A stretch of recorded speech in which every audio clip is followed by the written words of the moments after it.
Assalamu alaikum, this is Areeba Saleem. Welcome to another episode of the World of Shakespeare. And we are going to have another literary discussion. And this discussion is really exciting. And I am also very excited about this episode because I am going to discuss about my favorite play, Hamlet. And as we know that Shakespeare has contributed a lot to English literature, and he has a legendary legacy of his in literature that he has left behind. So as usual, I have my participant Naqiya. Assalamu alaikum. Walaikum assalam. How are you? I'm doing good. How are you? I'm doing fine, and I'm also very excited about this You look episode. excited. Yes. So I think the Hamlet is, I think, one of the most timeless plays of Mm, Shakespeare, as we know that. And if we talk about his some of the characteristics of his plays, then one of the characteristics is timelessness. of They course. are so universal, they are so relatable. I think we can find relatability even we read in this era. We find like Exactly. relatable the chaos, the turmoil, the internal turmoil of the characters that are going inside them. So that is very relatable thing. And That's also, the beauty of when we were discussing in the previous program, right? We were hmm, talking about how he talks about more of the internal struggles than external struggles, because I yes, think in 21st century, the biggest thing we have realized is we are fighting a war with ourselves. We are yes, fighting a war with the person that's living in our mind. So Shakespeare at that time, at the start of 17th century, captured that essence really well and reflected through characters like Hamlet. That's yes. really amazing. And he say he one of his play he in one of his dialogue he says, "But a piece of work is a man, how noble in reason, how infinite in faculty, in form and moving, how express and admirable in action, how like an angel in apprehension, and how like a god, the beauty of the world, the beauty of the world, the paragon of animals." So I think he has summarized the whole idea of Renaissance Yeah, in this dialogue specifically. exactly. So let's start this discussion, this literary discussion, and without wasting time. Okay, so let's talk about, I think, the source of his plays. The stories are so amazing, and the themes they are Hmm. dealing with, so they are though so amazing, and they're also about the common man, their Exactly. problems. So I think we should talk about the source of his Exactly. the stories. So I think many of us when we think about stories, we draw some inspiration. Hmm. Sometimes we draw inspiration from our own problems, from our own anything that disturbs us, or we think we see any disturbing thing in a society, so we shape this thing into the story. So if we talk about Shakespeare, what do you think, like, from where the inspiration come from in his case?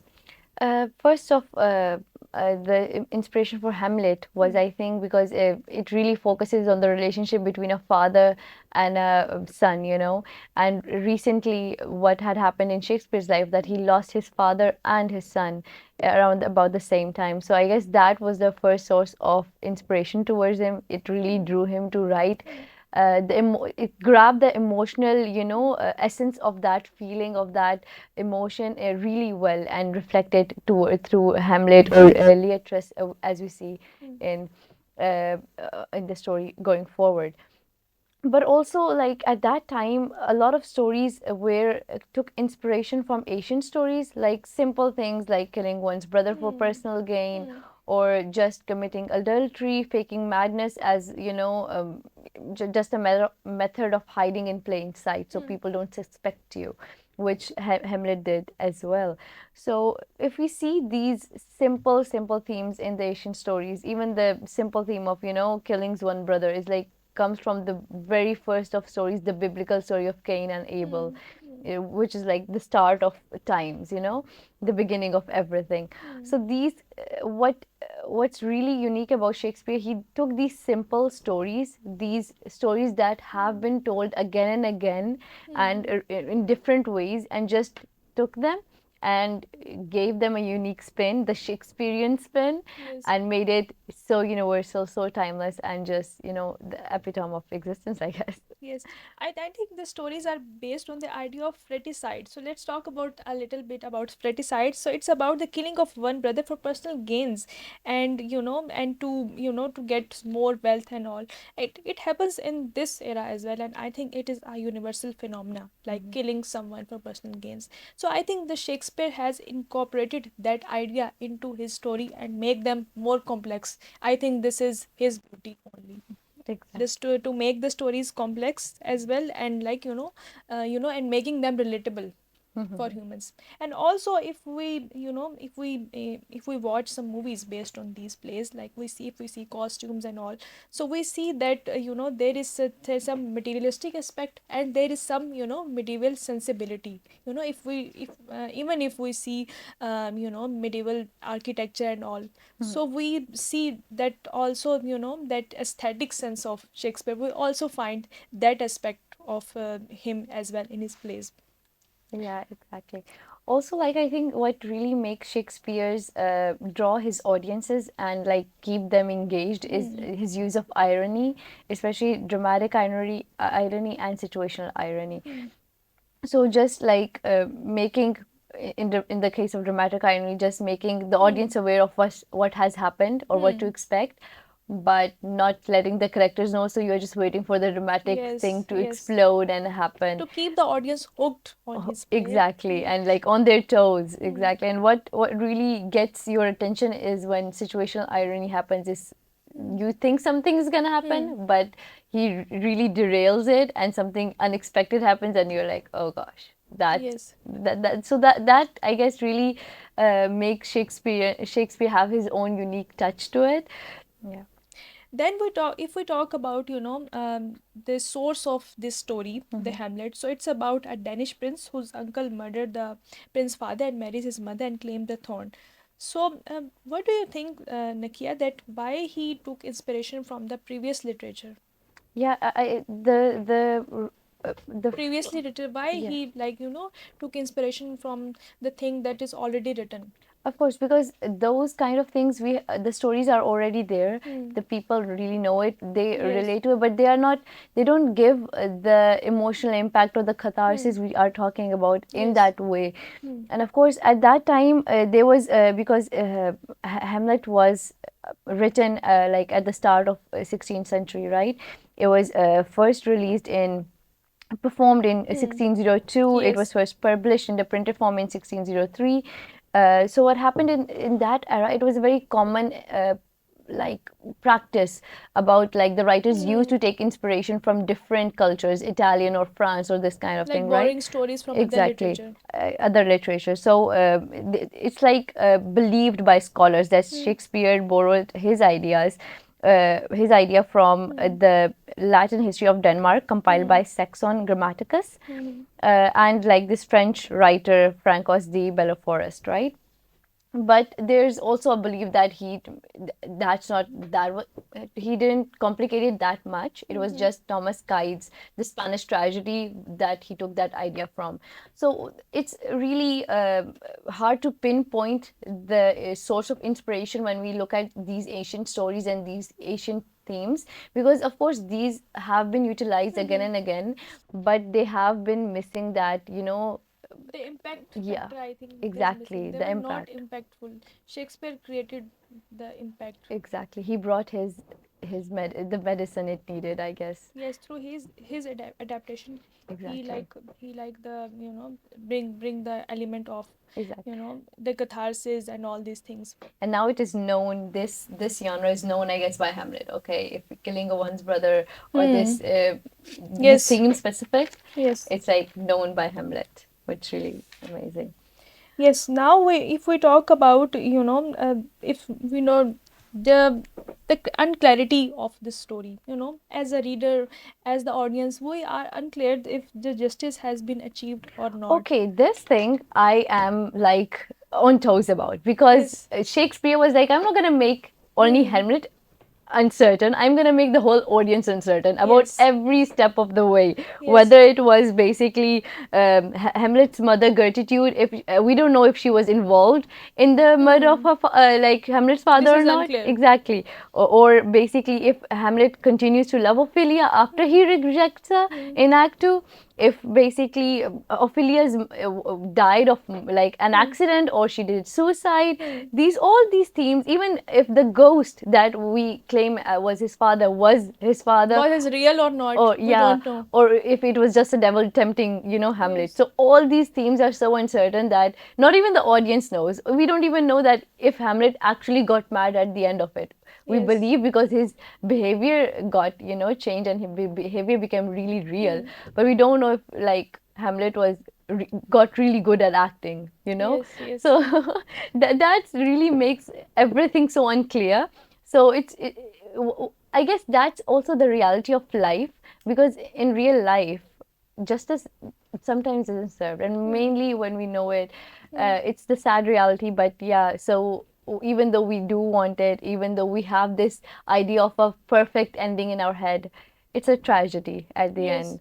And And I think the whole play deals with the theme of deceptions versus reality. So, no, exactly, we want to know about reality. In the case of Hamlet, he wants to know, he wants to gather, enough evidence, but he is unable to do so. He waits so much. So, I think the whole play revolves around the idea of deception versus reality. The things we see as reality, we don't know they are real, they are present in the real as well. yeah, the verses you were reciting, what a Hmm. piece of work is a man, Hmm. those I think also reflect that we don't know what we cannot differentiate a person's appearance from their reality. We Yes. cannot judge them. Of course, a person can be appear really nice to you, but Hmm. in reality they can be very deceiving. Hmm.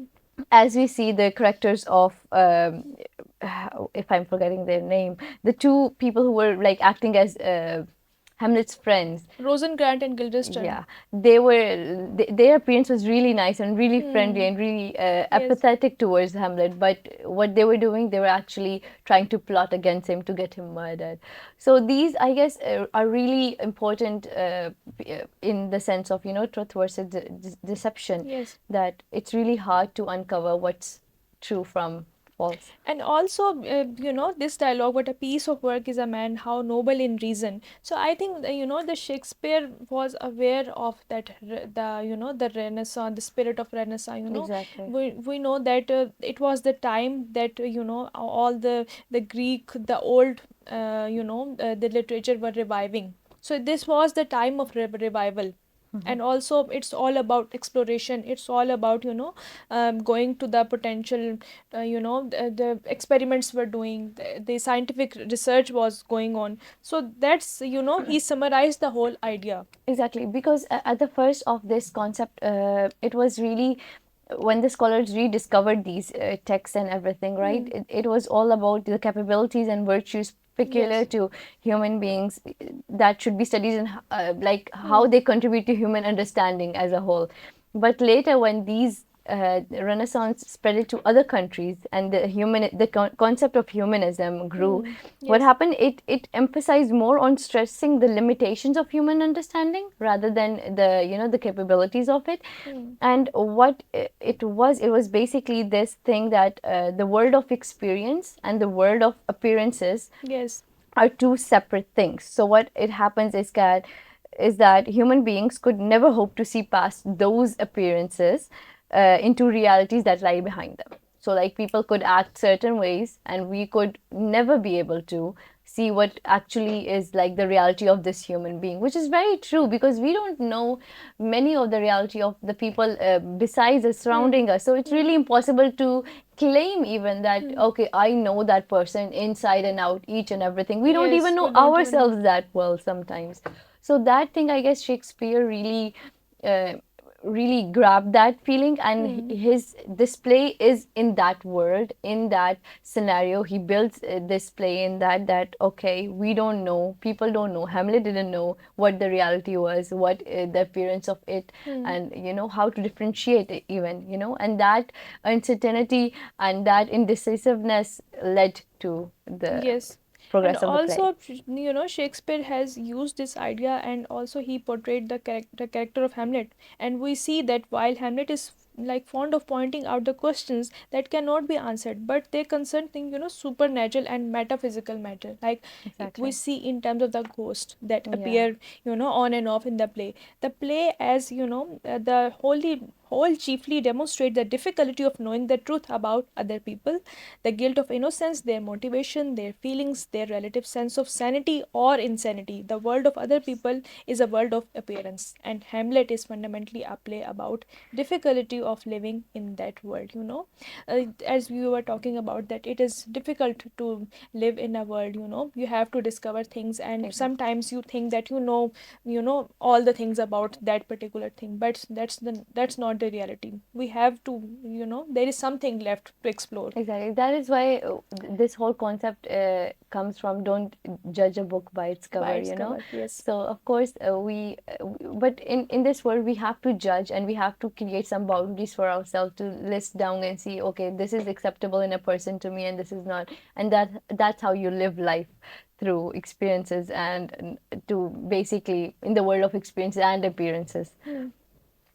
So let's move to the story of this play. So Exactly. it's all about indecisiveness. It's all about, we procrastinate the things. We think that we'll do this, and this will bring, the progress in our life. Sometimes we don't do these things. I don't know why. I think this is the dilemma of human existence. We Exactly. plan things, but we don't do those things, or we are unable to execute those plans. So what is your opinion? I think, in apart from this literary discussion, what is your opinion, like why we do this thing, like why we procrastinate the things we really want to do? Well, for me, the tragedy is I procrastinate a lot as Same. well. So I think that this is the dilemma of human existence. We all Yeah. do this thing. Yeah. So for me, it's like because I know I will get it done. Hmm. So I just, okay, I will get it done. Let it be till like Hmm. right at the 11th hour. Yes. And I'm like, okay, now I really have to get it done. Uh, And what hmm. happens, it Hmm. always happens with me. I have like 20 different things going on at the same time. And it's really stressful. Hmm. And the adrenaline kicks in. And Hmm. I think I just like to get high on that adrenaline. So I just think, okay, I will do that again. I will procrastinate. I will Hmm. procrastinate, and this happens Hmm. so many times that okay, it's a tragedy. Hmm. But Yes. yeah, but seeing it in Hamlet, Hmm. right? It frustrates you. Yes.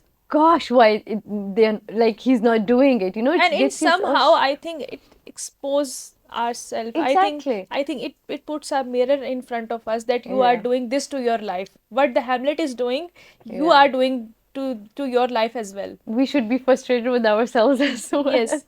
because it's really mind-boggling how I when I was reading it I was like okay okay, it will happen now, it will happen Hmm. now, it didn't happen, and like when it did happen it's like seriously, Hmm. no, that's not a good ending, that's not Yes. giving me any Satisfaction, satisfaction. yes. Exactly, so that just leads to like procrastination being a bad element, a negative basically quality in you. So it's basically a Hmm. moral lesson to not do Yes. it. So you are talking about that you do so many things, but you are unable to complete those things in a time. So Hamlet is also like in the mid of the three crises, Yeah. His nation is under attack, his family is falling apart, and he is deeply unhappy. So he is, suffering from these three dilemmas, or you can say the major problems. So the ghost of the old king of Denmark appear on the castle, and the soldier who see it believe it must be a bad omen for the kingdom. They discuss the preparation being made against the threat from the Norwegian prince Fortinbras. The next scene deepen our sense that the Denmark is in political crisis. So we see that his country is in political Mhm. crisis, and also the emotional turmoil he is going through. So he is Exactly. also going through a lot, in many dimensions. Also he's suffering from his disturbed love life with Ophelia. Yeah. So he was also fighting battles with many things. I guess the tragedy of this is very very nicely summarized in this one line is that Hamlet cannot finally decide Hmm. what to believe Hmm. and what action to take after it. So Yes. like, okay, there's one thing that we procrastinate on one thing that, okay, we know what to do, Hmm. but we don't know, like we take time to, or we delay it. But it's another thing to not even know what to believe, to have questions with the Hmm. reality of Hmm. what's happening around you. Yes. So the three crises that had, like especially where his family was falling apart and he feels deeply unhappy, there it really shone through this Hmm. theme of him not knowing what to believe, what to actually perceive as the reality. Hmm. So it really drove him through this thing to a point where basically his first soliloquy in it's basically where his family discovers that Hmm. he is suicidal, Hmm. and it states that, oh, this too sullied flesh would Hmm. melt. And it really emphasizes that, okay, his family at the start of it seemed very empathetic towards Hamlet, right, Hmm. really concerned about Hamlet's well-being. Even Claudius himself, he feels like, okay, what is happening with him? And these kind of things, we see this character developing of Claudius and Gratitude, his mother, as well. Hmm. But of course, later as the scenes fold, we see their character Hmm. being more. Hmm.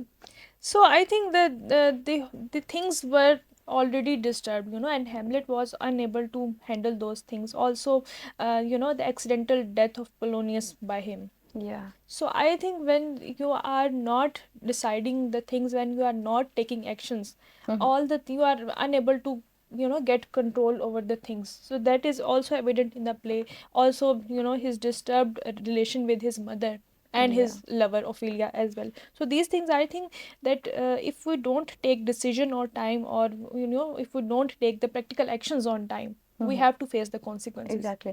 What I really like to rewind on is, like, you know how the ghost comes, and when in the first act, Hamlet accepts that he will take revenge. At the first he was like, okay, like Claudius killed my father, I'm gonna take Hmm. revenge.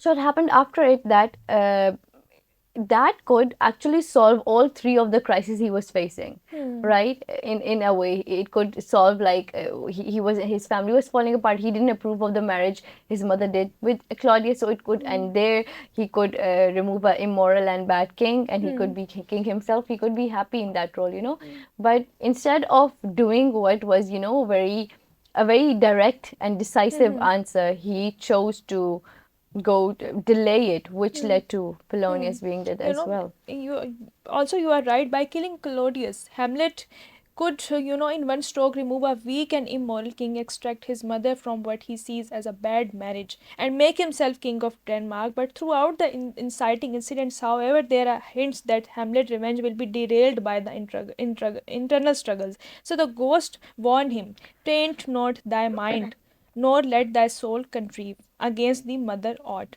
So I think, and as the ghost also knows that he is not going to do it, so he is warning, on and Exactly. off, that please do it.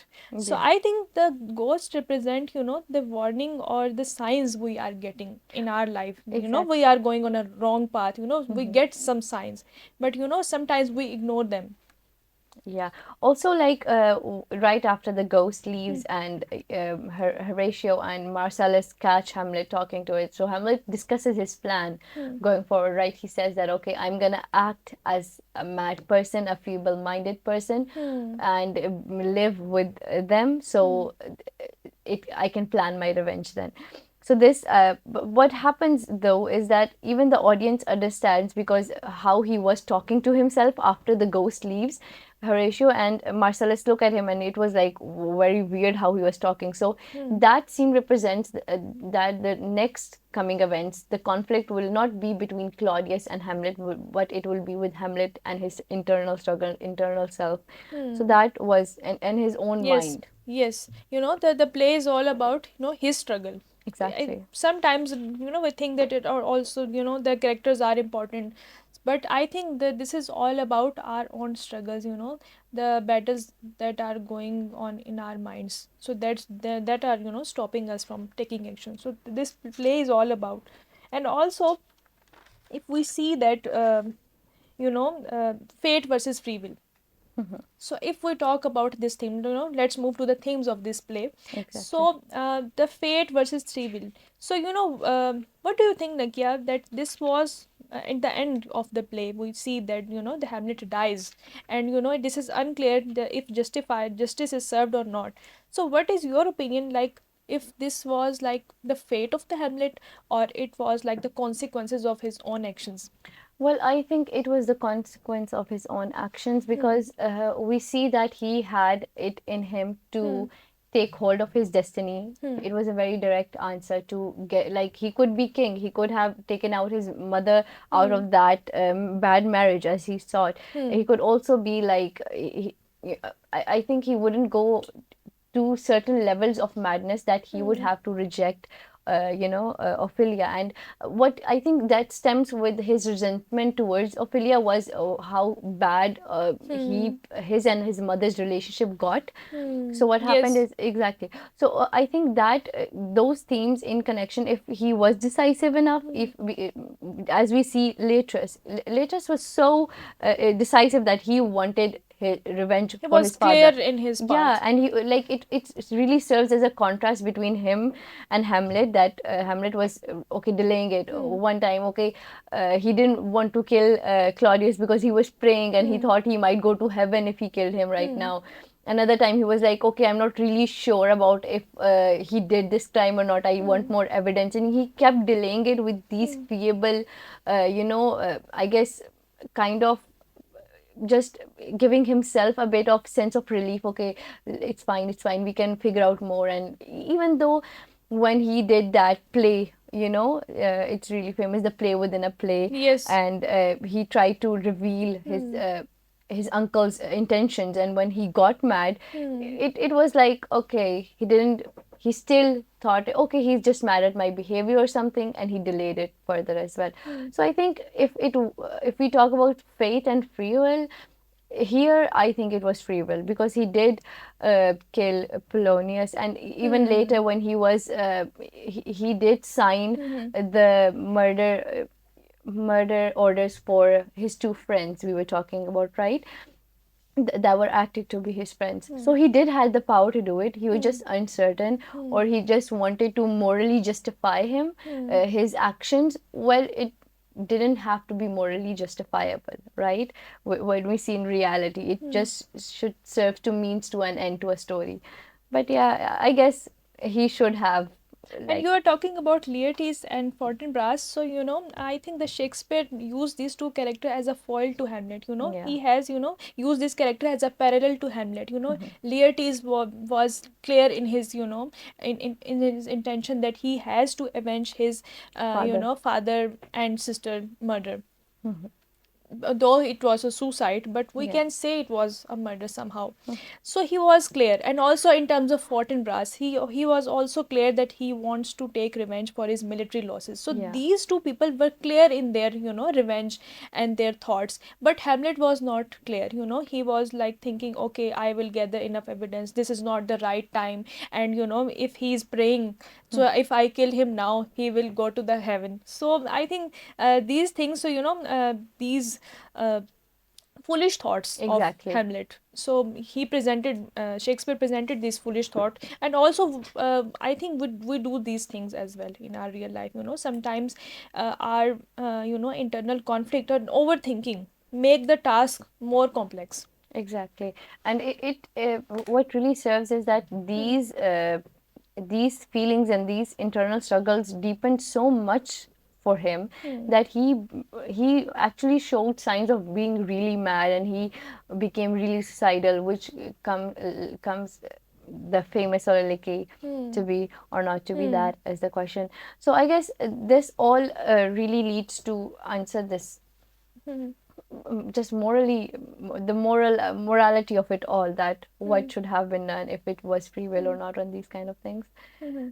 And yeah, it's Okay, Nakia, if we talk about modality, Shakespeare use of the Hamlet contemplating Yorick's skull in a grave scene. Also in in the book cover as well, the Yorick skull is used.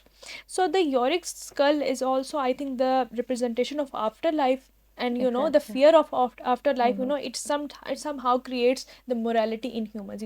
We have to pay for our actions if we don't Exactly. do right in this life. Mm-hmm. So what is your opinion, like, how he used the idea of morality in terms of Hamlet? Yeah, in terms of mortality, we see the ghost we talk about, Hmm. right? So at the start of it, it raises questions about afterlife, whether it's real or Hmm. not, about this presence of the deceased, and mainly the unresolved matters of the past. I think Hmm. that's what the major role the ghost plays Hmm. was, that the death of the father of Hamlet did not get the impact it needed. Hmm. That is why the ghost appeared. That is why it was an Hmm. unresolved matter of the past, and Hmm. it needed justice, right? Hmm. So that is why it appeared, and it bothered Hamlet in the first place. So that is why I guess mortality played a role, in Hmm. significant role in driving the story forward. And second is, like, of course, his own, like, he became suicidal himself, right? So this soliloquy of Hmm. to be or not to be, he was questioning his own existence, or he was Hmm. questioning the existence of anything, right? If anything we do in this world, is it like there a point to it or not? It became like at that level. Hmm. Also, we see Ophelia's death again, which is also an uncertain thing, if it was a murder, or if it's sorry, if it's a suicide or an Or a murder, accident. yes. So this kind of things, I guess, really underscores Play's Hmm. engagement with mortality. So I think we can say that he explores the concept as a part, as a cycle of life, looking at him from both religious and secular perspectives. So in terms of ghost and Claudius praying. Hmm. So he also add the religious side as well, and also the secular perspective. When he explores the idea of free will in terms of Hamlet. So he gave us the both perspective. The religious perspective and the secular perspective, that these perspectives are going side by side in our life, and there is a need to balance between them. Yeah, of course. Also, the important theme we were discussing in the beginning as well, the truth versus deception.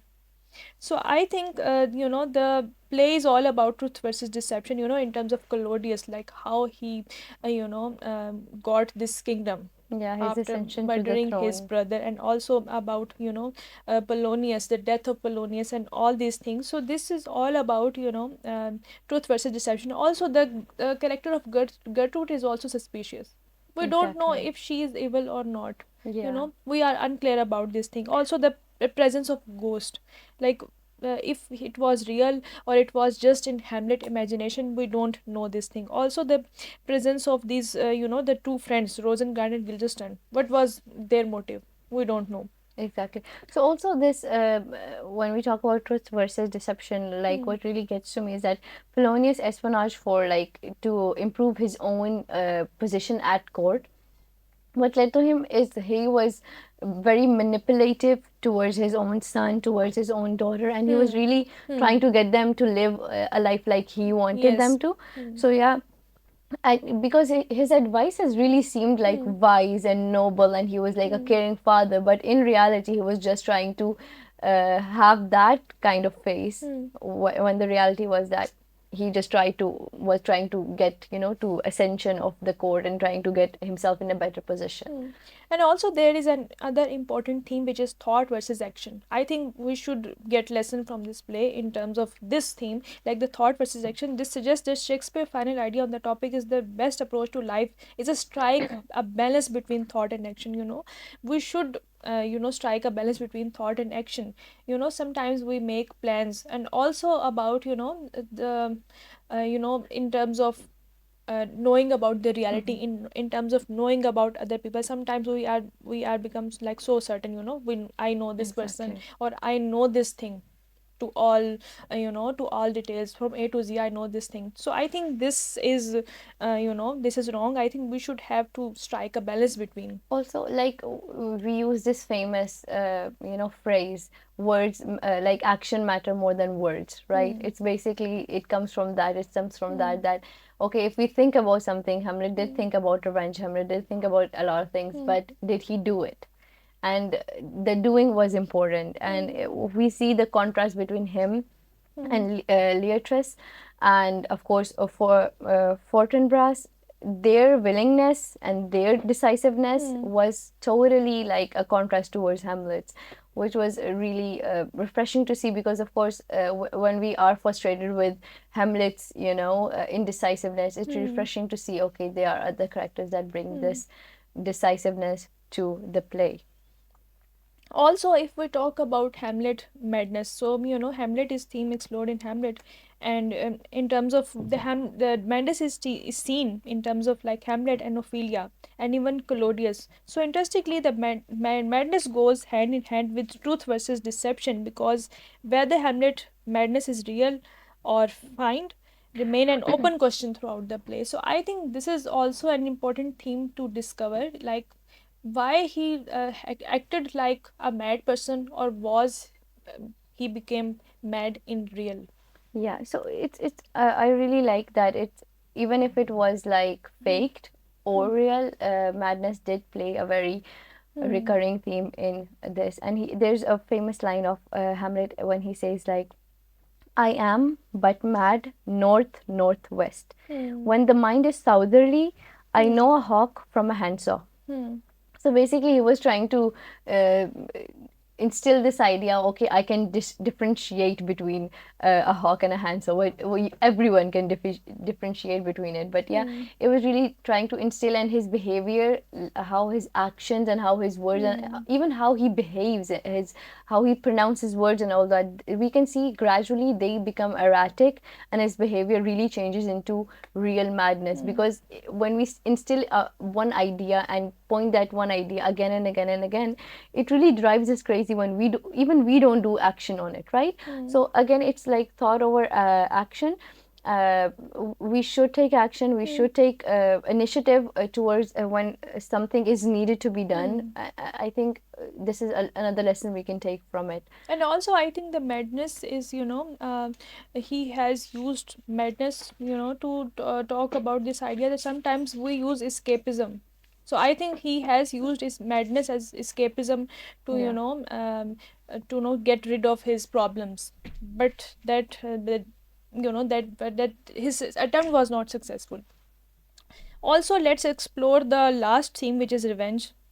So, revenge is the prominent theme in Hamlet and a catalyst to many events in the plot. Also, we see that several characters seek revenge. The ghost of Hamlet's father want Hamlet to avenge his death. Laertes want to avenge both Polonius and Ophelia's death. Fortinbras want revenge for his father's death and for military losses. So I think the major characters, Nakia, they are all avenging something. They are also, Exactly. they all wanted to take revenge. So But revenge, I think this is the basic catalyst yeah, that drives the play. exactly. But what happened is that also it did drive the play. It happened, but what we see is Leatrice wanted revenge, Hamlet wanted revenge, and at the end of it, it just proved to be a destructive thing, Yes. and both of them died because of it. Yes, so the character prominently involved in vengeful action, Fortinbras is the only one who does not die as a direct result. It might be said that the Hamlet death was less a result of his own action and unavoidable, because Claudius and his needs to protect his position were the force between the string of events. So this could be argued that the Claudius action might be resulted in Hamlet demise, regardless of whatever Hamlet decide to do about the ghost entreaty. So let's talk about a little bit about symbols. Yeah. Shakespeare made use of some symbols as well. So we have talked about the Yorick skull. So it's all about mortality. It's all about some religious aspect. He added some religious aspect, some metaphysical Exactly. aspect. Also the mousetrap. The play, the murder of Gonzago. Yeah. So, what was the purpose of that? Including that play within a play. Yeah, I really like the concept of a play within a play. It really tries to break that fourth wall. But yeah, it was Hamlet's intention to basically stage this play to catch the conscience of his uncle. Uncle. He wanted to see if the plot, because it really murdered the events of his father's death, he wanted to see if it sparked any, or it exposed Claudius' intentions or something.